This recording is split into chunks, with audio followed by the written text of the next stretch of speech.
주간 브리핑.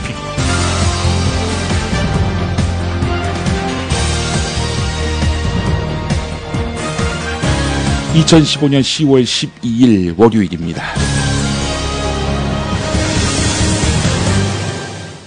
정부 여당이 오늘 한국사 교과서 국정화를 최종 결정합니다. 박근혜 대통령의 바람대로 임기 내인 2017학년도부터 전국의 중고등학교에 국정 한국사 교과서가 도입됩니다.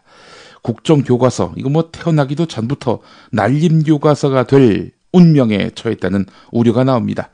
오늘 한겨레는 국정교과서가 날림교과서가 될 수밖에 없는 5가지 이유를 댔는데요. 그 가운데 일부를 소개하겠습니다. 우선 정부 여당은 보수와 진보, 중도 성향 학자들을 모두 참여시켜서 이른바 통합교과서를 만들겠다는 계획인데요.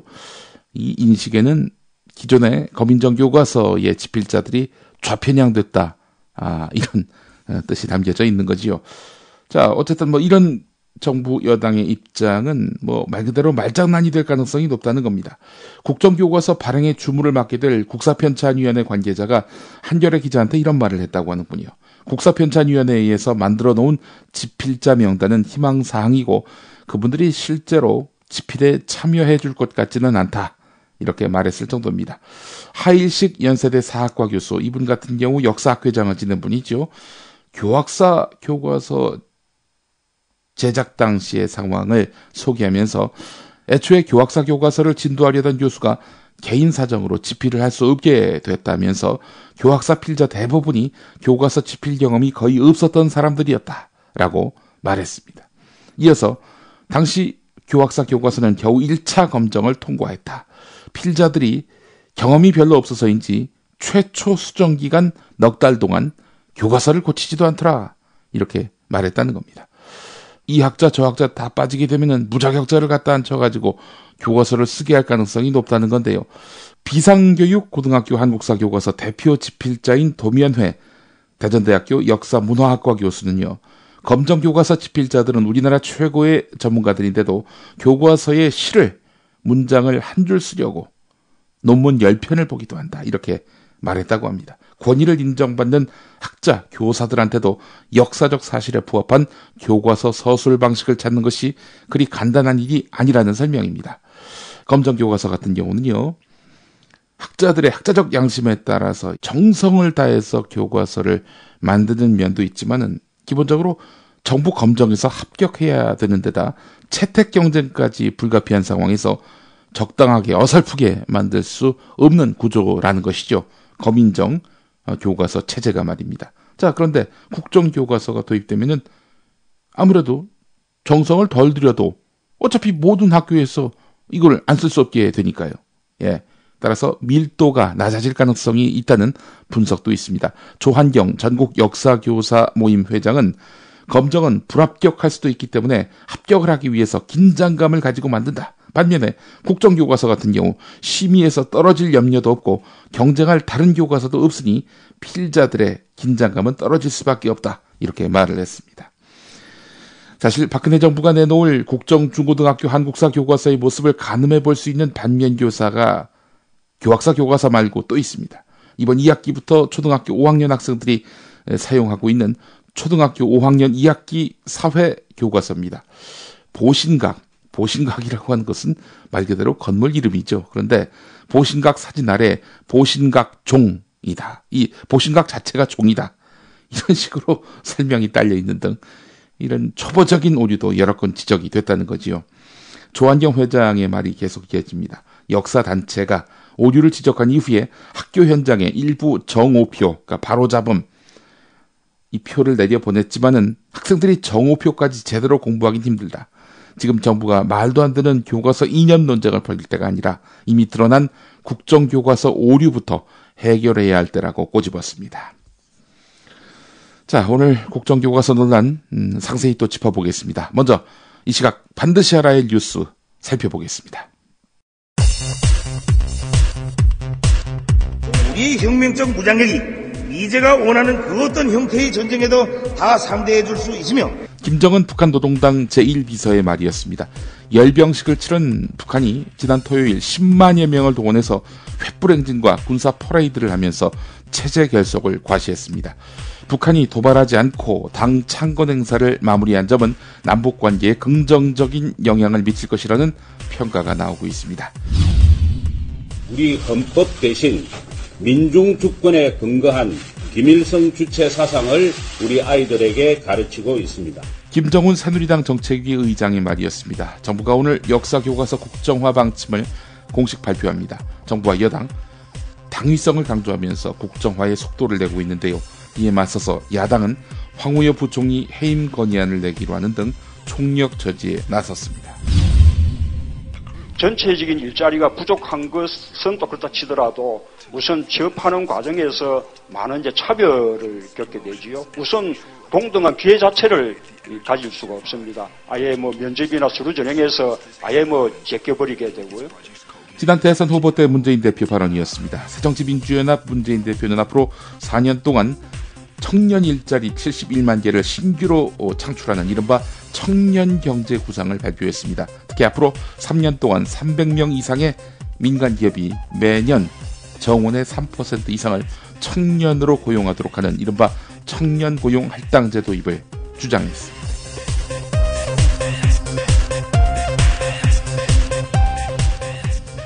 좀 전에는 둘로 나눠서 광고를 보내드렸는데 오늘부터 김용민의 조간 브리핑은 광고를 하나씩 나눠서 내도록 하겠습니다. 아시다시피 김용민 브리핑은 후원을 받지 않습니다. 대신에 광고비로 지탱하는데요.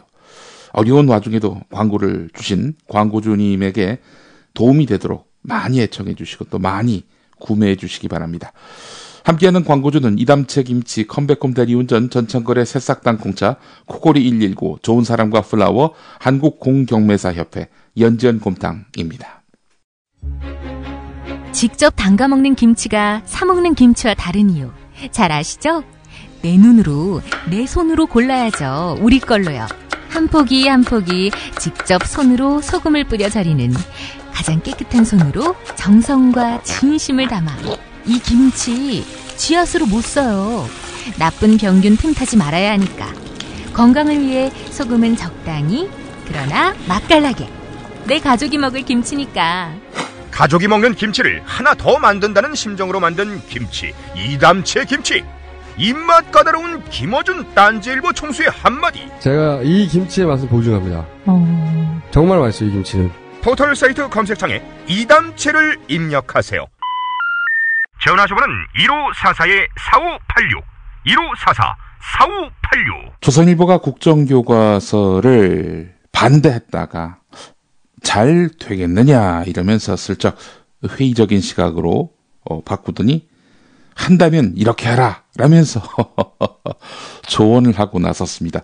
입장이 조금씩 바뀌고 있죠. 국사교과서 좌우를 아우르는 필진을 뽑겠다는 정부의 그 계획을 일면 머릿기사로 다뤘습니다.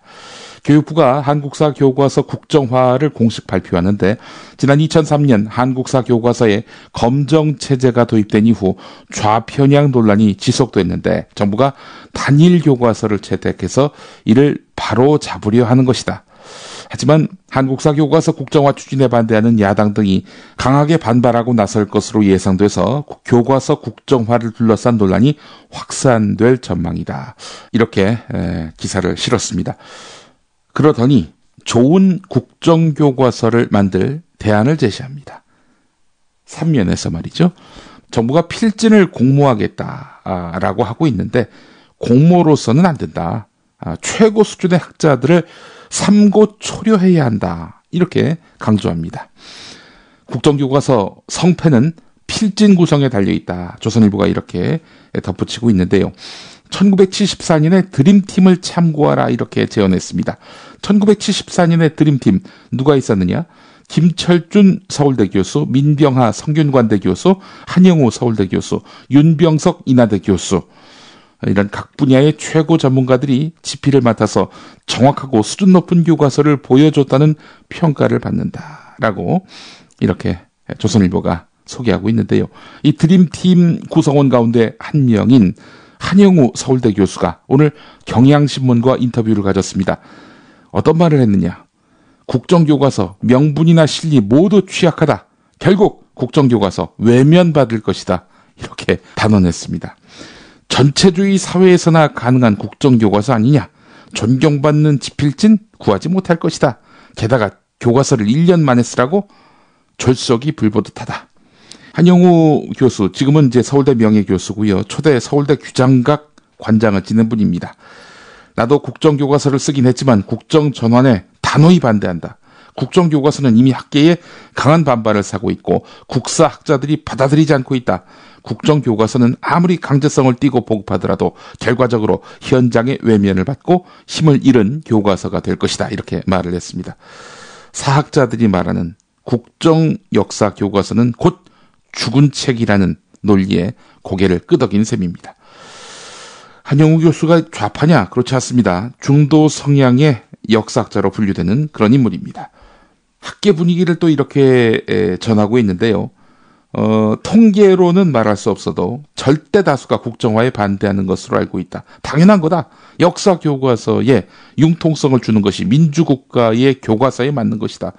미세한 것은 사람마다 다르게 해석해도 좋다. 그래서 학문하는 것이 아니겠는가. 이렇게 이야기를 했습니다. 정치권과 보수 진영에서는 학계 대부분이 좌파라고 한다. 이렇게 기자가 물어보니까 통계를 내놓아 봤느냐. 학계를 그렇게 간단하게 보지 말라. 나는 진보도 보수도 아니다. 제자 수백 명이 교수인데 모두 다 색깔이 다르다. 색깔론으로 국사학계에 대한 불신을 삼는 것은 학계와 국민을 갈라놓는 것이다. 이렇게 일침을 놓았습니다.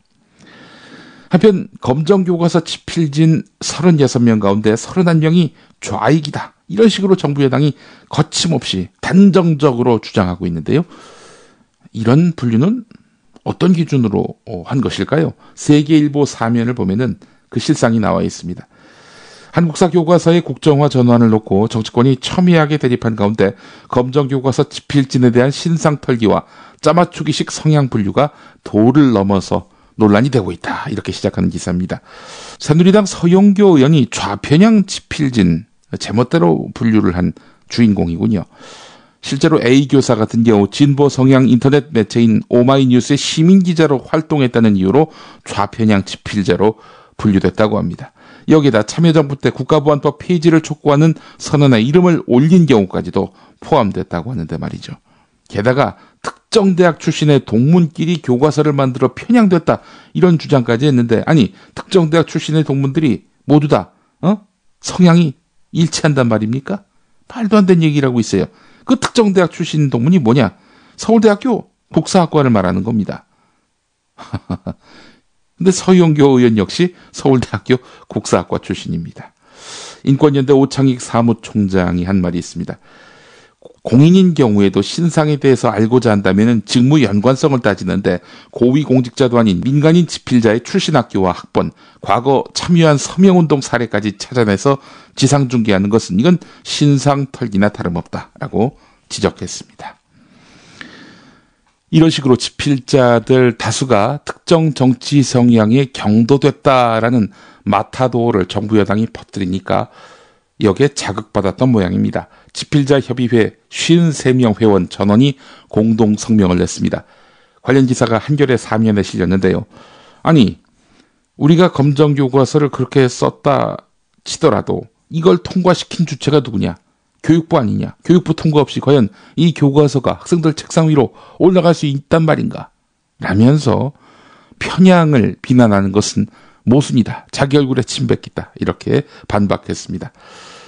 대한민국에 반대되는 사quan 갖고 있다라는 새누리당 비난에 대해서는 현행 검정제도를 모르는 소치다.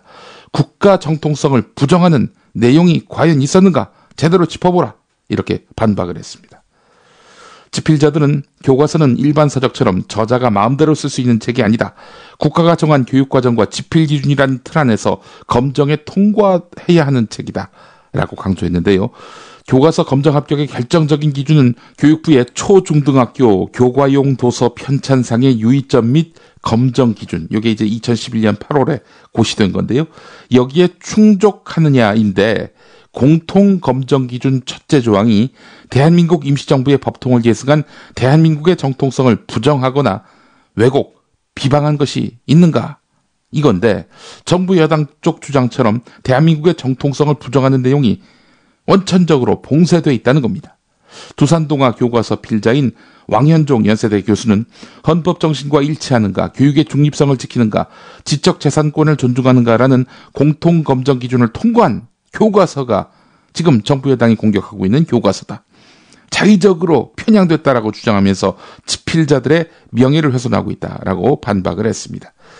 현행 고등학교 한국사 검정 교과서는 이명박 정권 때인 2011년 8월 교육과학기술부가 고시한 사회과 교육과정의 바탕에서 집필했고, 박근혜 정권인 2013년 8월 30일 교육부 검정 절차에서 최종 합격 판정을 받고 2014년 3월부터 전국 고등학교에서 쓰이고 있습니다. 한편 이들은 역사 교과서의 국정화가 역사 교육에 심각한 위기를 불러올 것이라고 경고했는데요. 학교 현장에 국정 역사 교과서를 일방적으로 강요한 것은 다양한 역사적 사고와 건전한 시민의식을 마비시키고 합리적인 역사 교육에 심각한 장애를 불러일으키며 학문과 표현의 자유를 제한하는 결과를 초래할 것이다. 이렇게 지적했습니다.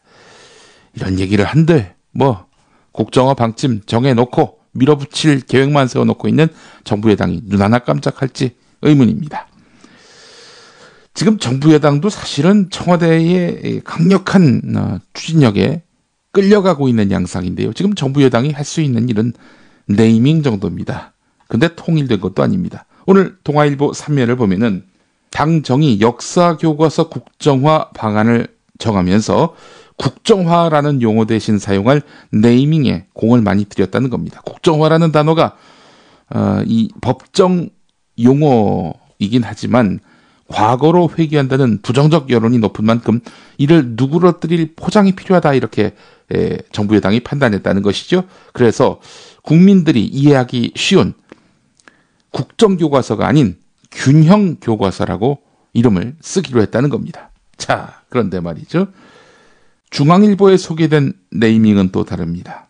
어제 정부 여당이 역사 교과서 정상화 추진 당정 협의를 열었는데, 국정이라는 교과서 이름으로 쓰일 경우 여론이 악화될 수 있다고 우려해서 적당한 교과서 명칭을 마련하기로 했다. 이 점은 동아일보 기사와 같지요. 자, 그런데 이름을 바른 교과서로 하기로 했다는 겁니다.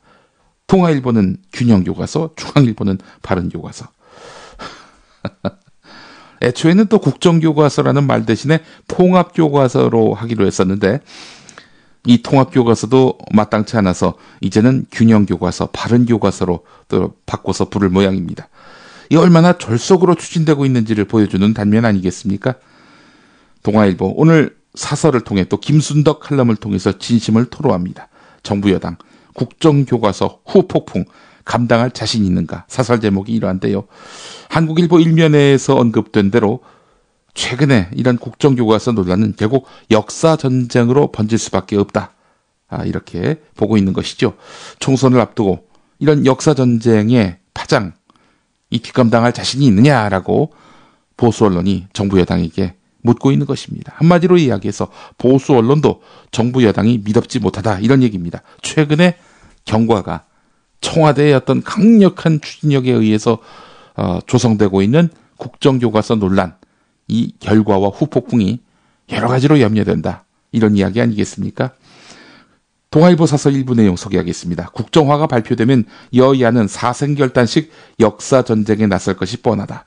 야당이 법안과 내년 예산안까지 볼모로 잡고 장외투쟁에 나선다면 국정이 올스톱되면서 박근혜 대통령이 강조하는 4대 개혁은 물론이고 국정과 민생 과제들은 실종될 수 있다.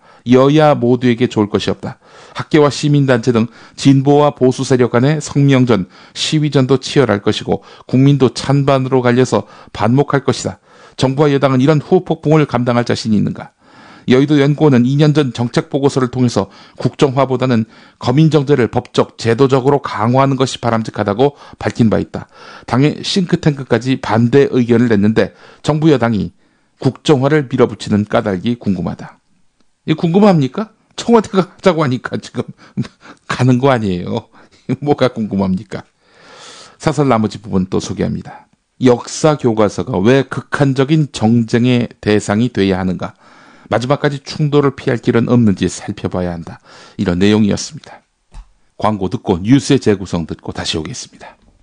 컴백홈 대리운전 여자한테 참 좋은데 여자한테 정말 좋은데 어떻게 표현할 방법이 없네. 컴백홈 대리운전이 왜 여자한테 좋냐고요?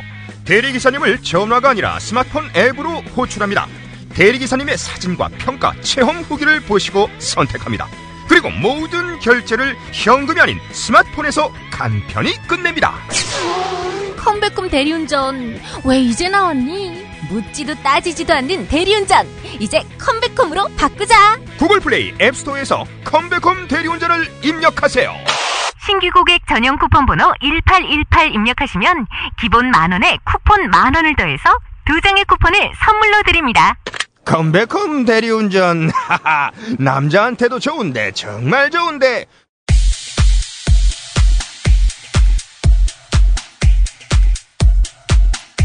올 5월 보수 논객 장원재 씨와 인터뷰하는 고영주 변호사. 우리 자유민주 국가에서는 사법부의 결정을 존중하는 것이 그게 민주 시민의 도리로 다 알려져 왔었죠. 그런데 지금 현 상황은 사법부의 일부 판사들이 너무 좌경화돼 있어가지고 이 사법부의 판결을 그대로 순응하는 것은 이를테면은 대한민국이 멸망하는 것을 그냥 보고 있으라는 말이나 마찬가지가 되기 때문에 그냥 둘 수는 없다. 이게 지금 사법부가 국가변론의 지원 세력으로 등장을 하고 있기 때문에 거기에 대해서는 좀 감시를 해야 된다. 이런 생각이죠. 공산주의자들의 책동이라며 자신이 수사했던 불임 사건에 대해 법원이 무죄 판결을 내리자 이 생각을 갖게 된 것으로 추정됨. 구체적인 문제 판사는 또 있었는데 바로 원세훈 유죄 판결을 내린 김상환 서울고법 부장판사. 김일성 장학생인지는 우리가 명확히 알지 못하지만 흐름으로 봐서는 그런 북한의 사법부 침투 전술이 상당히 성공을 했다 이렇게 보고 있습니다. 분명히 있을 것이다. 예. 네. 뭐 원세훈 국정원장 같은 경우는 증거도 없는데도 불구하고 어거지로 법정 구속을 시켰죠. 어거지로 유죄 판결을 하고서 그걸 법정 구속까지 하니까 그거는 진짜로 이거는 애국 세력에 대해서는 잔인하고 이게 뭐 종북 세력에 대해서는 우호적이다. 옛날이어를 외치는 고 변호사. 북한을 이롭게 했던 확실한 증거를 구하기 쉽지 않은 현실에 개탄하는데 종전에는 이를테면은 이게 간첩이라는 심증만 확실히 들면은 좀 증거 능력을 좀 폭넓게 인정하고 증명력을 과감하게 인정을 해서 유죄 판결을 내주고 그랬는데 지금은 하여튼 뭐 진짜 간첩이든 아니든 상관없이 직접적인 증거가 없다는 이유로 무죄 판결을 내리는 사례가 많습니다. 쉽게 말씀드려가지고 이를테면 컴퓨터에서 북한의 그 지령문을 압수를 해도 이거는 이 사람이 간첩일 가능성이 많구나 하면 다른 자백이라든지 이런 그 증거를 이용해서 유죄 판결을 내주었죠. 그렇지 않으면 간첩을 재판할 방법이 없지 않습니까? 그런데 지금은 아주 그런 걸 뭐 기회다 해가지고 무죄 판결을 내리는 그 근거로 삼고 있습니다. 그러나 절망은 너무 이른 듯. 어떤 사람이 했던 김정일에 대한 고무 찬양부터 본보기로 삼으면 되지 않을까. 새정치민주연합 청청래 의원이 한겨레 TV 김어준의 파파이스에서 한 말. 박근혜 대통령이 2002년 5월 달에 평양을 방문했습니다. 그리고 김정일 국방위원장과 단 둘이 1시간 면담을 했어요. 그리고 나서 방북기를 썼어요. 그 방북기를 보면 이렇게 얘기하고 있어요. 김정일 위원장은 솔직하고 거침없는 사람이었다. 김 위원장의 화법과 태도는 인상적이었다. 이거 고무 찬양입니다. 국가보안법상. 김정일 위원장은 서로 마음을 열고 이끌어낸 약속들을 가능한 한 모두 지키려고 노력하는 모습을 보였다. 이거를요 문재인 대표가 했다고 생각해 보세요. 빨갱이 되는 거죠. 그렇죠. 김정일 위원장과의 면담 일정을 전해들은 뒤 가슴이 뛰긴 했어도 그렇게 긴장되지는 않았다. 그건 무슨 죄입니까? 이것도 고무 찬양이에요 다. 기분이 나빴어야 돼. 기분 나빴어요. 진짜 기분 나쁘네. 아니 내가 김정일을 만나야 된단 말이야? 이렇게 생각을 해야 되는 거예요. 그렇죠. 네. 투철하면은. 그러면. 네, 국가 간에 투철하면. 국가 간에 문제가 있어요, 지금. 그리고 또 이렇게 얘기했어요. 김정일 위원장과 첫 만남이라고 하지만 선친들 간에 과거 역사가 있어서 그런지 모든 것을 탁 터놓고 허심탄회하게 얘기할 수 있었다. 이거는요, 국가기밀 누설이에요. 왜요? 가슴을 탁 터놓고 어떻게 아무 얘기나 합니까? 가려서 해야 되고, 무찌르자 공산당. 너는 공산당이야! 그랬어야 그렇지. 돼. 그리고, 야, 이게 진짜, 이건 친북 발언인데요. 3박 4일의 북한 방문 기간, 가슴이 찡할 때가 한두 번이 아니었다. 이거는요, 문재인 대표가 얘기했다고 해보세요. 북한 가서 살라 그러죠, 그러고. 이거, 진짜 심각한 얘기겠어요, 이게. 남북한 여성이 우리나라를 살기 좋은 행복한 나라로 만들 수 있도록 노력하자는데 의기투합했다. 의기까지 투합. 이건 둘이 무슨 조직을 만들자는 거 아니었을까? 의기투합한 것은? 그리고 의원 총회에서도 고영주 이사장의 사상적 기준이라면 박근혜 대통령도 공산주의자입니다. 고영주 이사장의 기준이라면 박근혜 대통령의 이러한 발언들은 친북행위가 아닙니까?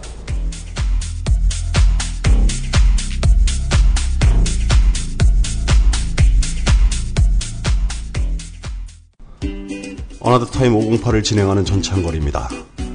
레스베라트롤과 아스파라긴산이 풍부한 새싹 땅콩을 오랜 시간 증숙해서 만들어 맛이 고소한 새싹 땅콩차. 소중한 사람에게 마음을 담은 추석 선물을 보내주시면 어떨까요? 정말 좋은 게 많은데 식품이라서 설명할 수 없는 안타까움이 있지만 이미 드셔본 분들은 몸에 좋은 반응을 느끼고 계십니다. 속상한 세상, 그럴수록 몸은 더 잘 지켜야겠죠. 부담 없는 추석 선물로도 아주 좋은 새싹 땅콩차. 정말 좋습니까? 물으신다면 자신있게 대답합니다. 정말 좋습니다. 남자에게만 좋냐고요? 여자에게도 좋습니다. 인터넷 다음에서 새싹 땅콩차를 검색하시고 전창걸닷컴으로 오세요. 회원가입 없이 바로 주문하실 수 있습니다. 전화 주문도 가능합니다.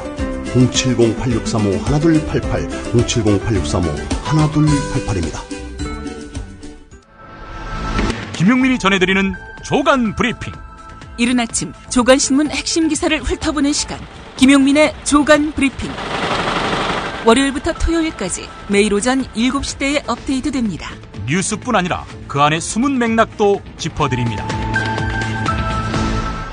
2013년 8월 중소기업진흥공단 신입직원 합격자 발표 전날 박철규 당시 공단 이사장이 최경환 부총리를 만나러 갑니다. 최경환 부총리의 인턴 황모 씨, 이 사람 취업시키라고 최경환 부총리가 사실상 지시를 했는데 말이죠. 자, 그렇지만은 합격시키기에는 너무나 실력이 안 돼서 도무지 이 사람을 직원으로 들일 길이 없었던 겁니다. 그래서 박철규 이사장은 최경환 부총리에게 이 사람 도저히 합격 못 시키겠습니다라고 죄송하다고 말하려고 가려고 했습니다. 자, 그런데 어찌된 일인지 최경환 부총리를 만나고 난 다음 이미 불합격으로 결론이 난 이 황모 씨를 합격시켜버립니다. 왜 이랬을까요? 일단 박철규 전 이사장은 감사원에서 최경환 부총리를 만나게 됐지만 도저히 이 황모 씨가 부적격자다라는 말을 할 수가 없었다. 청탁을 받은 적도 없었다. 이렇게 진술을 했고요. 최경환 부총리도 박철규 전 이사장과 만나서 무슨 얘기를 했는지는 밝히지 않은 채 청탁은 없었다. 이런 해명만 되풀이하고 있습니다. 결국 최경환, 박철규 두 사람 사이에서는 황모 씨 인턴 채용과 관련해서 아무런 논의가 없었고 밑에 직원이 알아서 제멋대로 했다. 이런 식으로 국면을 만들어 갈 모양인데요. 이건 최경환과 박철규 모두 거짓말을 했을 가능성이 매우 높아 보입니다. 그래서 참여연대가 최경환 부총리를 직권남용죄나 업무방해, 교사죄 등의 혐의로 이르면 이번 주 중에 검찰에 고발하기로 했습니다. 또 다른 사회적 갈등이 될 것 같은데요. 지금 변호사 내부에서 사시 출신 변호사와 로스쿨 출신 변호사 사이에 갈등이 거의 극에 달해 있습니다. 이런 가운데 로스쿨 출신 변호사들이 사법시험을 존치시켜야 한다. 이러면서 정치권의 로비를 벌였다는 의혹을 받고 있는 하창우 대한변협 회장에 대해서 형사고발을 검토하기로 했습니다. 하창우 회장 역시 사시 출신이죠. 로스쿨 출신 변호사들의 모임인 한국법조인협회가 결성된 지 한 달 만에 처음으로 직접 행동에 나섰는데요. 변호사협회가 로스쿨 변호사들을 공격하려고 정치권에 압력을 행사하고 내부 경비를 부적절하게 사용한 의혹이 있다라면서 하창우 회장에 대한 형사고발을 검토하고 탄핵을 추진하겠다라고 밝혔습니다. 실제로 대한변협은 사법시험 존치 태스크포스를 운영하면서 정치권을 압박해왔다는 의혹을 받아왔지요. 사시존치 TF 내부 문건을 보면은 법안 발의를 위해서 국회 청와대 인사를 만나고 사시존치에 반대하는 의원 지역구에서 시위를 벌인다, 이런 내용이 담겨 있습니다. 변호사들의 기부를 받아서 사시존치 활동을 하는 국회의원에게 후원금을 건네고 지난 4월 관악을 보궐선거에 개입해서 국회 전진기지를 확보하자는 계획도 포함되어 있습니다. 관악을, 여기 고시생들이 많이 모여있는 곳 아니겠습니까? 또 고시생들이 방청객으로 국회 토론회에 참석하는 대가로 교통비와 식비 후원을 검토하기로 했었던 것으로 알려졌는데 말이죠. 대한변협은 특정 단체를 지원한 적이 없다라면서 부인하고 있습니다. 관련 기사가 서울신문 9면에 있습니다.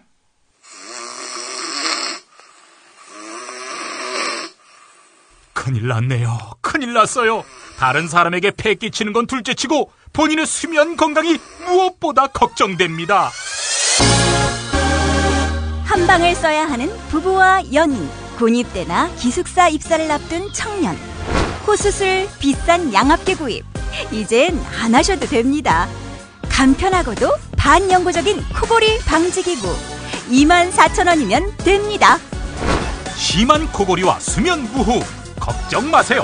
99%의 감소 효과를 보장합니다. 검색창에 코골이 119, 코골이 119를 입력하세요. 한국의 암울한 청년 현실 또 노동 현실을 고발한 기사 묶어보겠습니다. 여러분 기억하십니까? 2011년까지 30분 배달제, 이걸로 속도 경쟁을 벌이던 당시 음식점들, 패스트푸드점들 기억하시죠? 10대 노동자들이 사망하는 사고가 일어나고 비난 여론이 끊임없이 일었습니다. 이 업체들이 반성하고 재발 방지 대책을 마련했느냐? 그렇지 않았습니다. 사고 위험성이 높은 배달 아르바이트를 직접 고용하지 않았습니다. 대신에 대행업체를 거치게 했습니다. 그러니까 배달을 직접 하지 않고 대행업체에다가 배달을 외주, 위탁한 것이죠. 아르바이트생들은 그래서 배달 대행업체에서 이 음식점으로 파견을 나옵니다. 이 패스트푸드점으로 배달을 나와요. 그래 놓고 이제 또 배달을 한단 말이죠. 자, 이런 식으로 떠돌이 직원이 되지 않으면 아예 대리운전, 택배기사와 같은 형태의 개인 사업자 신분이 되도록 한다는 것입니다. 야, 너 그 무슨 알바하지 말고 사업자 내라. 네가 사장님이 되는 거야. 이런 식으로 해서 이 사람들의 노동자성을 지우려 하는 것이죠. 이 사람 사장님 시키려고 사업자 하라고 하는 거겠습니까? 이거 자기들이 책임을 지기 싫은 거죠. 4대 보험 가입 안 시켜도 되고 말이죠. 자, 이렇기 때문에 이거 배달 대행하는 알바생들의 처우는 이로 말할 수 없이 열악합니다. 이런 가운데 배달 대행업체에서 일하다가 사고로 척수 손상을 당한 고등학생, 심각한 장애를 입은 거 아닙니까? 이 고등학생한테 산업재해 보상을 해주지 않아도 된다는 판결이 나왔습니다. 배달 요청을 골라서 수락하는 배달원들을 싸잡아서 근로기준법상 근로자로 보기 어렵다고 판단했습니다. 아니, 대한민국의 배달 알바 중에 이거는 나 배달할 수 있어요. 저거는 배달 못하겠는데? 이런 사람들이 어디 있습니까? 법원 이런 형식 논리에 말려가지고 법적 책임을 회피하기 위해서 특수고용직, 파견직 등으로 간접 고용당하는 이 청소년들의 입장을 이 법원이 외면한 거 아니겠습니까? 이러니 헬조선이란 말 나오는 거 아니겠습니까? 올해 초에 고등학교나 대학을 졸업한 청년 10명 가운데 3명 이상이 일자리를 구하지 못하고 있는 것으로 나타났다는 국민일보 일면 기사도 주목됩니다. 한국노동연구원 보고서에 나와 있는 내용입니다. 일자리의 질은 이전보다 좋아졌느냐? 그럴 리가 없겠죠. 더 나빠지고 있습니다. 시간제 근로자는 1년 새 15% 넘게 늘어났습니다. 올해 초에 각급 학교를 졸업한 청년들의 실업률 33.9%에 이르는 것으로 분석이 됐습니다. 청년층 하면은 15살부터 29살까지를 말하는데요. 전체 실업률이 10.7%거든요. 그런데 청년들의 실업률이 33.9%란 말이죠. 3배가 넘는 것입니다. 청년층의 고용률과 실업률이 금융위기 이후에 가장 나쁜 상황에서 신규 졸업자의 처지는 더 심각하다는 거지요. 상용직, 말하자면은 정규직이죠. 상용직 비중은 감소하고 비정규직, 시간제 비중은 청년층 전체보다도 높다는 것입니다. 일자리 구한 청년층도 10명 가운데 8명이 서비스업에 종사하는 것으로 나타났다고 하는데요. 질 좋은 서비스업도 물론 있겠죠. 예. 이런 가운데 재정임 3명대 저널리즘 스쿨대학원 교수가 조선일보 조선칼럼에서 청년에게 인턴이 아닌 탄탄한 일자리 10만 개를 주라. 이런 내용의 칼럼을 실었습니다.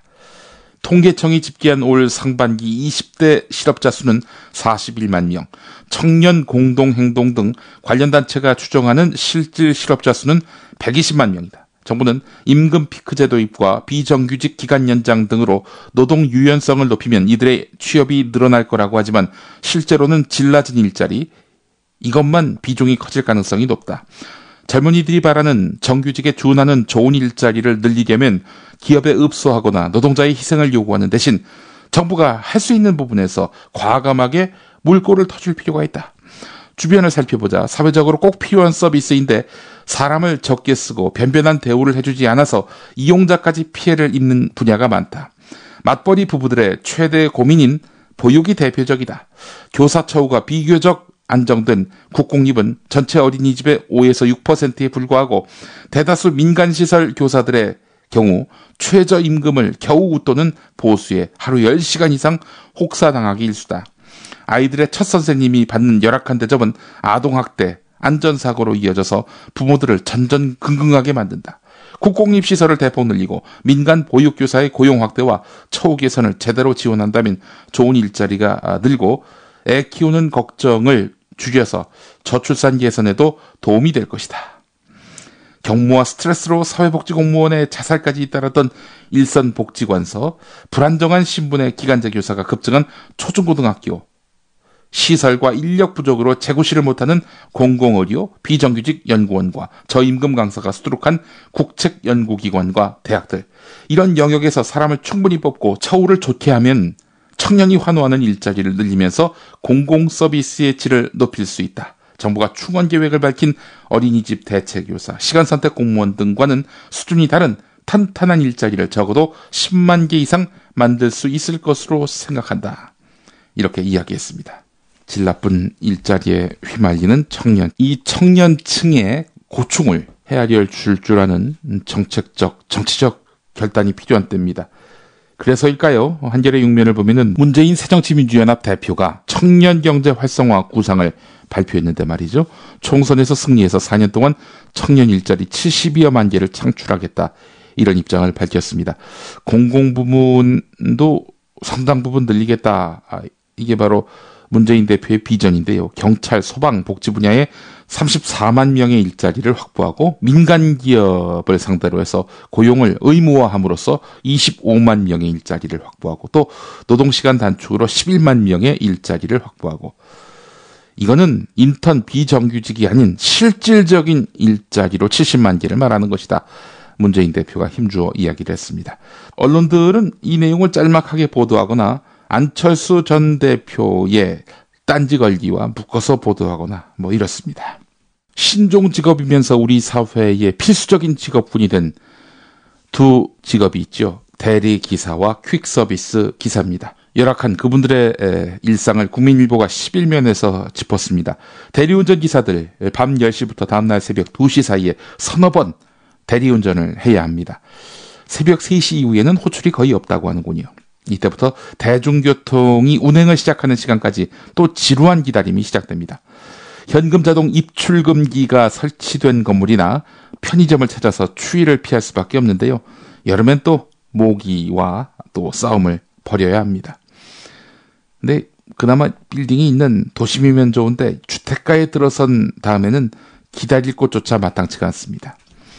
길 위에서 긴 시간을 보내는 건 퀵서비스 기사도 마찬가지입니다. 낮과 밤이라는 시간, 이게 다를 뿐 퀵서비스 기사들도 여름에는 모기에 물리고 겨울이면 추위와 싸우는 계절마다의 고충이 있다는 것이죠. 특히 요즘에는 경기가 어려워서 퀵서비스 하겠다고 나서는 사람들이 적다 보니까 대기하는 시간이 점점 더 길어지고 있습니다. 거리의 노동자가 처한 노동 환경은 매우 열악합니다.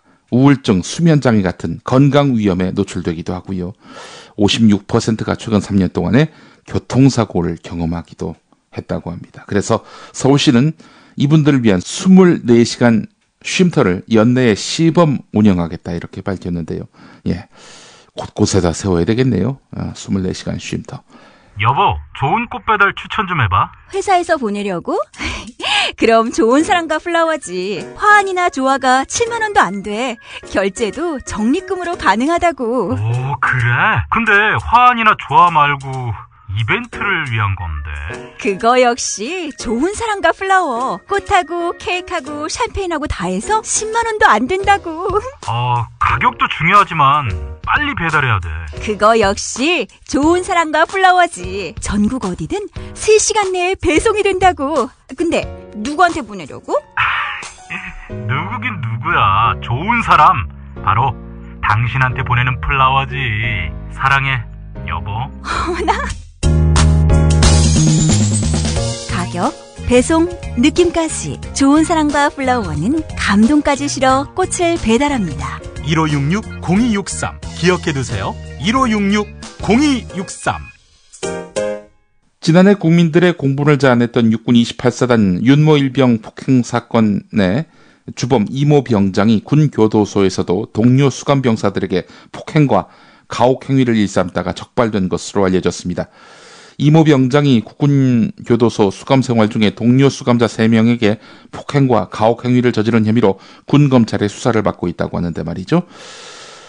화장실에서 꿇어 앉힌 다음 몸에다가 소변을 뽀았다. 음료수 페트병으로 때리거나 목을 졸랐다. 성희롱을 했다. 이런 피해 사실을 피해자들이 증언한 것으로 알려졌는데요. 군 헌병대는 지난 8월에 수사에 착수해서 사건을 군 검찰에 이첩했다고 합니다. 군 검찰은 이 이모 병장을 독방에 이감한 다음 조사 결과를 토대로 추가 기소하는 방안을 검토하고 있습니다. 이모 병장 다른 가해자 3명과 함께 지난해 3월 초부터 윤모 일병에게 가래침을 핥게 하고 잠을 못 자게 하는 가혹 행위를 저지르고 수십 차례 집단 폭행을 해서 결국 4월 초에 윤모 일병 숨지게 한 혐의로 기소되지 않았습니까?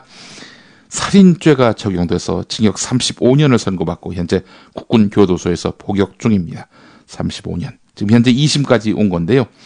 지금 27살이라고 하니까 환갑 넘어서 출소할 수 있겠군요. 진 선배, 이번에 정말 좋았다면서요?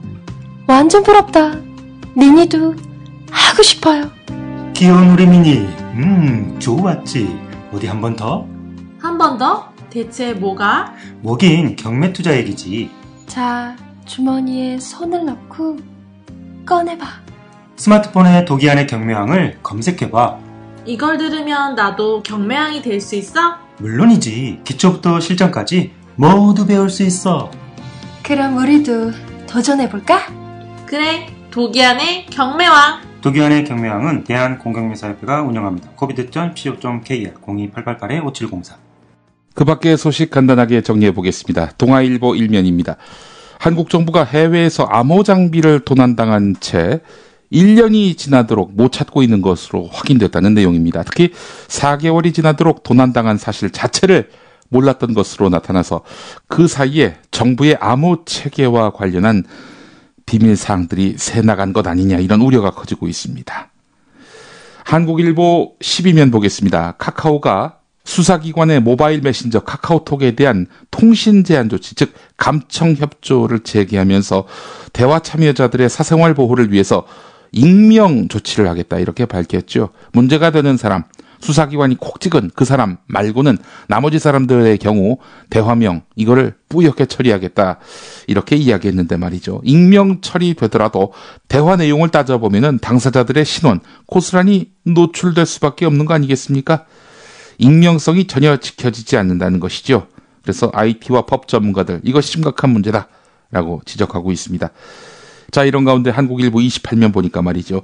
김범수 카카오 이사회 의장 2007년 미국 원정 도박 의혹을 검찰이 살피고 있는데요. 2013년과 2010년에도 김범수 의장이 거액의 해외 도박을 벌인 자료를 추가로 확보한 것으로 알려졌습니다.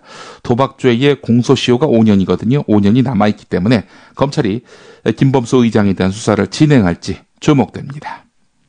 한국일보 28면도 보겠습니다. 과학 분야의 노벨상 수상자가 나오려면 과학기술자를 홀대하는 풍토부터 바꿔야 한다.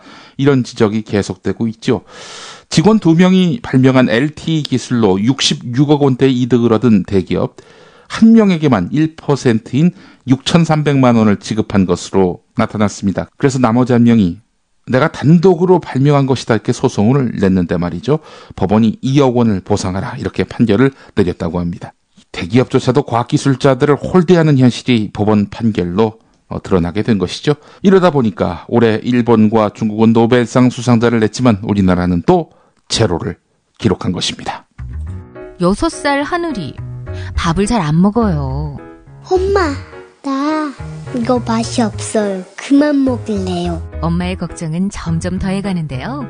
그런데 이때 택배입니다. 연지연 곰탕이 배달됐어요. 직접 도끼로 팬 장작불 위에 한우 사골과 도가니를 가마솥에 한가득 넣고 24시간 끓인 진구. 연지연 곰탕이 하늘이 입에 들어가는 순간 아, 맛있다. 엄마 한 그릇 더 주세요. 하늘이의 밥도둑 연지연 곰탕. 조미료 같은 첨가물이 전혀 들어가지 않아 엄마의 기쁨은 더하답니다. 연지연 곰탕은 강화군에서 김포시 방향으로 강화대교 건너자마자 있습니다. 포장 판매는 한 팩 800g에 7,000원, 7팩 이상 무료 배송합니다. 주문 전화는 010-7252-1114, 010-7252-1114.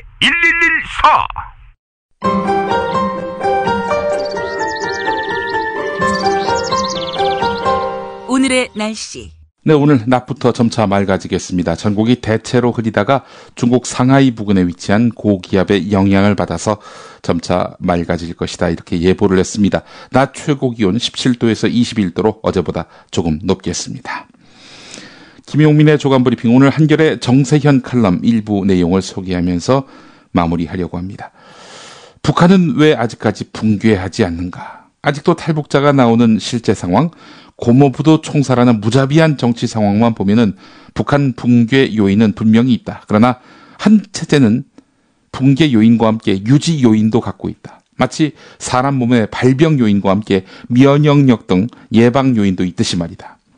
바깥에서 붕괴 요인으로 중시하는 철권 정치, 공포 정치, 바로 그것이 역설적이게도 북한 체제 유지 요인으로 작용한다. 인구의 10%만 체제로부터 혜택을 받으면 그 나머지 90%를 찍어 누르면서 체제를 유지해 나간다는 정치 이론도 있다.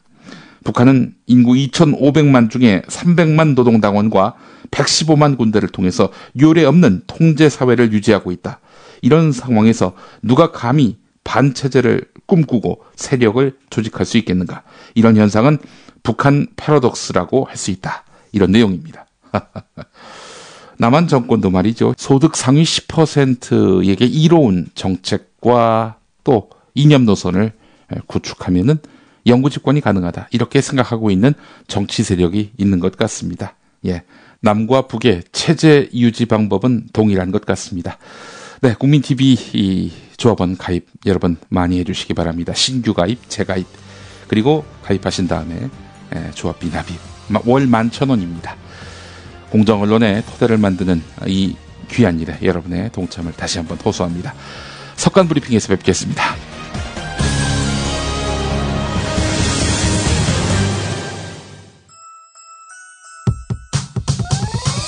이번 방송 괜찮았나요? 작별의 여운 이렇게 표시해주세요. 다운로드하기, 댓글 달기, 구독하기, 별점 주기.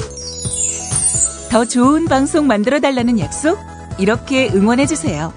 다운로드하기, 댓글 달기, 구독하기, 별점 주기. 기억하셨죠? 다운로드하기, 댓글 달기, 구독하기, 별점 주기.